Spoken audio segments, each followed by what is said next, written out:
Bonjour à tous, 13e épisode de C'est Legality Times. Alors je ne sais pas si le 13 est un chiffre porte-bonheur ou porte-malheur, mais en tout cas ce qui est certain c'est que les aléas de l'évolution du tissu urbanistique, que l'on vive en ville ou à la campagne d'ailleurs, ne nous mettent jamais à l'abri d'avoir une jolie vue du jour au lendemain bouchée par la construction d'un immeuble. Et c'est aujourd'hui le sujet de notre vidéo. Comment exercer un recours urbanistique en Espagne et qui peut l'adresser et à qui l'adresser. Un recours urbanistique s'exerce contre deux types de décisions. Décisions à caractère entre guillemets individuel, c'est-à-dire l'octroi ou le refus de permis de construire, ou bien contre des actes à caractère collectif, c'est-à-dire classement, zonage, approbation de PLU, approbation de plan local d'urbanisme, approbation de plan local d'urbanisme intercommunal. C'est peu ou prou le même schéma en Espagne et en France. Et dans chacun de ces deux pays, quiconque peut exercer un recours administratif contre une décision urbanistique. Vous n'avez pas, en théorie, de besoin de justifier d'un intérêt à agir, même si, en vérité, vous n'allez pas gratuitement, arbitrairement, d'une initiative absconse et d'une volonté peu définie, comment dirais-je, présenter un recours sans intérêt, effectivement, contre une décision d'urbanisme. D'abord parce que votre motivation est forcément, trouve forcément sa source, son germe dans un intérêt qui vous est particulier. Et de deux, parce qu'évidemment, bon, à chaque recours a un coût minimal. En théorie, la justice est gratuite. En théorie.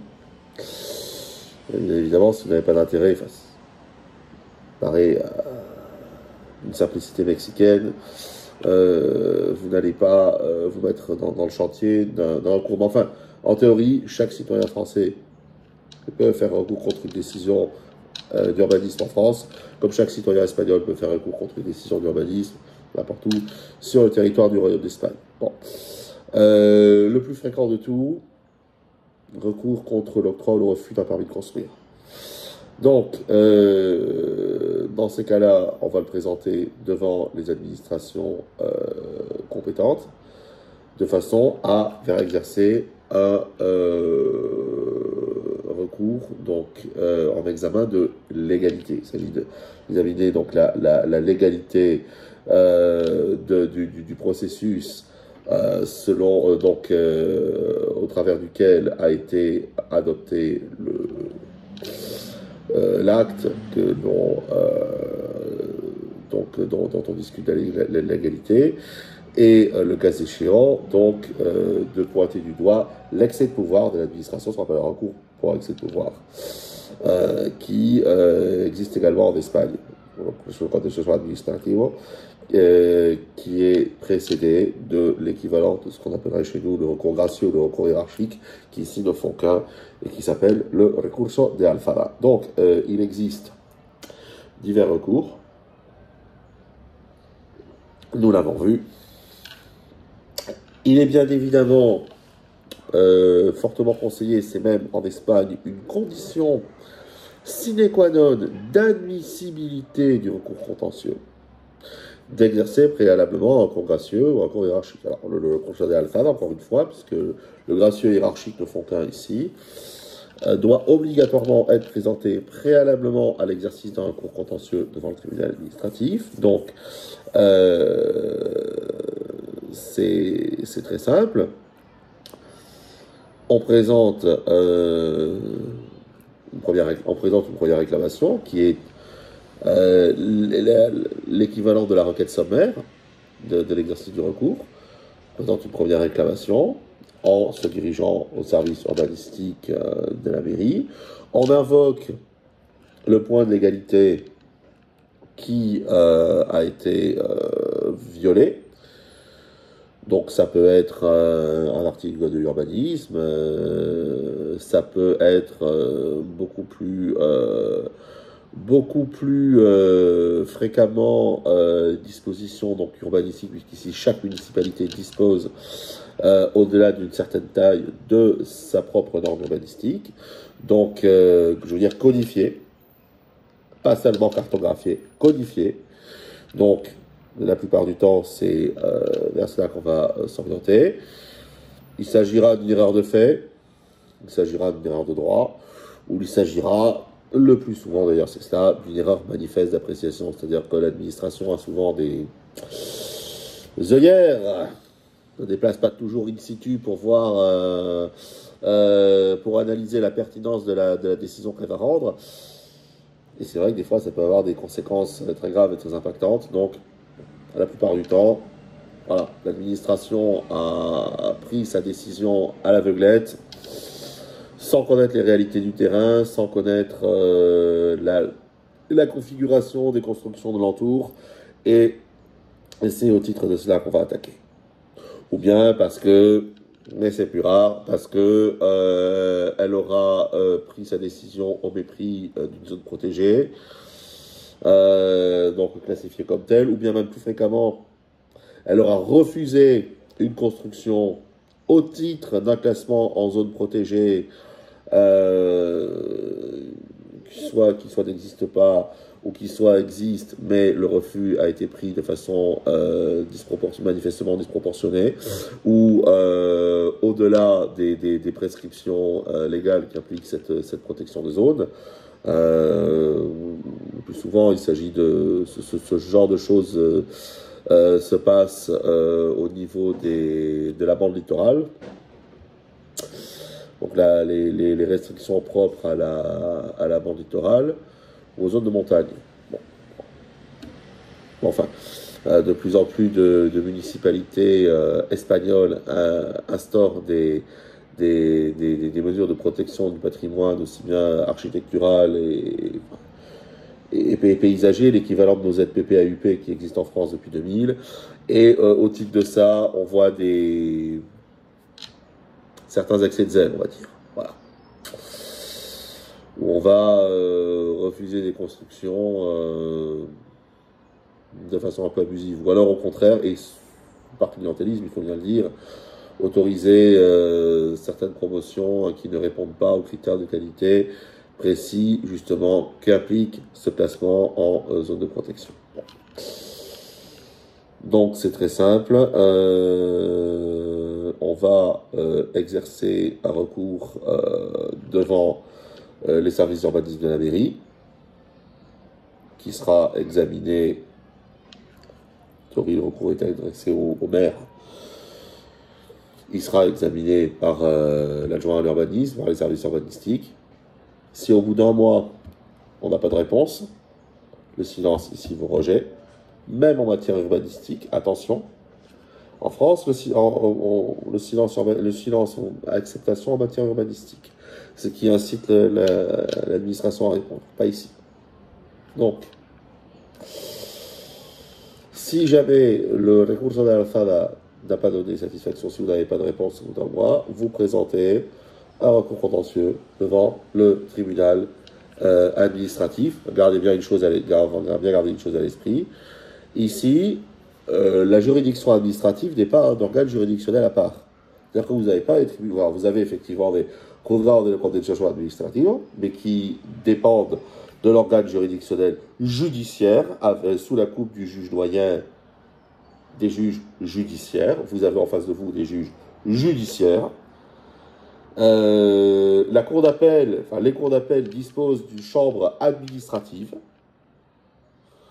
Il y a effectivement des tribunaux supérieurs de justice qui sont très à tort comparés aux cours administratifs d'appel. En réalité, le tribunal supérieur de justice a une compétence qui est propre à la communauté autonome, qui est évidemment une figure qui n'existe pas en France, qui se rapprochent beaucoup plus des lenders allemands et qui sont en quelque sorte de mini-cours de cassation ou de mini-conseils d'État, plutôt de mini-cours de cassation qui ont compétence dans des matières restreintes, dont la matière administrative, mais pas que, aussi compétentes en matière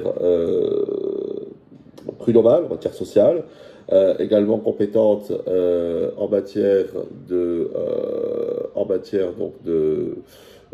d'exéquatur, de reconnaissance de décisions étrangères, compétente en matière pénale sous un angle extrêmement restreint, enfin aussi et surtout donc compétente en matière administrative. Donc c'est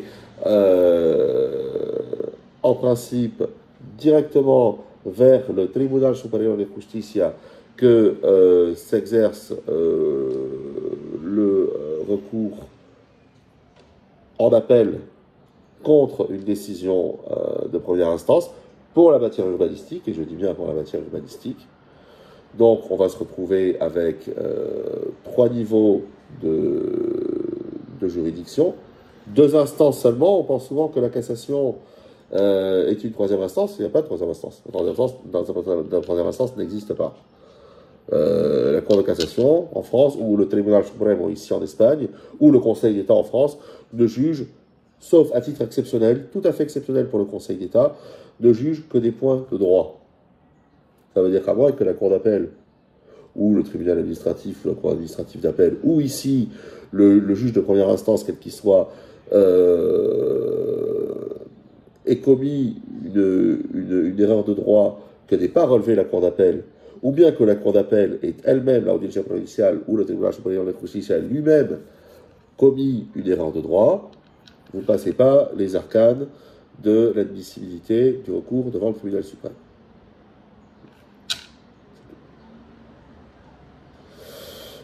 Donc, c'est bien un juge judiciaire, certes un juge spécialisé dans le contentieux administratif, mais un juge judiciaire qui va examiner votre recours contentieux. Le recours ici, 1 mois, donc plus court qu'en France où il est de 2, à partir du moment où on vous a soit notifié donc c'est 1 mois à partir du moment où on vous a notifié la décision qui n'est pas satisfaisante.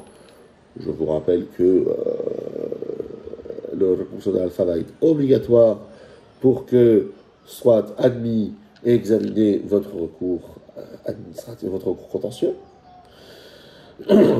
Donc lorsqu'il s'agit d'un permis de construire, de refus d'octroi de permis, que s'agisse d'un refus d'octroi de permis de construire ou qu'il s'agisse de toute autre demande, le recours sur des alpha est obligatoire. Donc, c'est 1 mois à partir du moment où vous avez votre résolution notifiée. Et si jamais vous n'avez pas de réponse, là, du coup, c'est 1 mois plus 1 mois, c'est-à-dire 1 mois à partir du moment où vous avez présenté votre recours, plus 1 mois après le 30e jour, donc vous n'avez obtenu aucune réponse, et donc, effectivement, là, on a un total de 2 mois. Mais attention, le délai de droit commun est d'1 mois.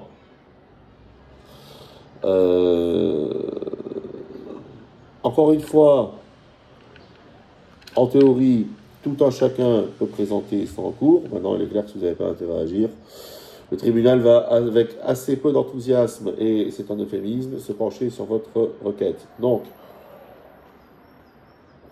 il faut être un propriétaire lésé, il faut représenter ou être membre d'une association de copropriétaires, ou il faut être membre ou représentant d'un syndic, ou il faut présenter un intérêt, quel qu'il soit. Le contrôle de légalité sera le même qu'au stade du recurso de Alfava, sachant que cette fois-ci, c'est non seulement donc, la décision que vous attaquez, mais également la décision de rejet, donc ayant donné lieu à l'exercice de fonction de Al-Faba, qui est examiné devant le tribunal. Sachant que le tribunal, contrairement bien sûr à l'administration, a obligation de résoudre le, le litige. Il a obligation de dicter un jugement. Sinon, ça s'appelle un délit de justice.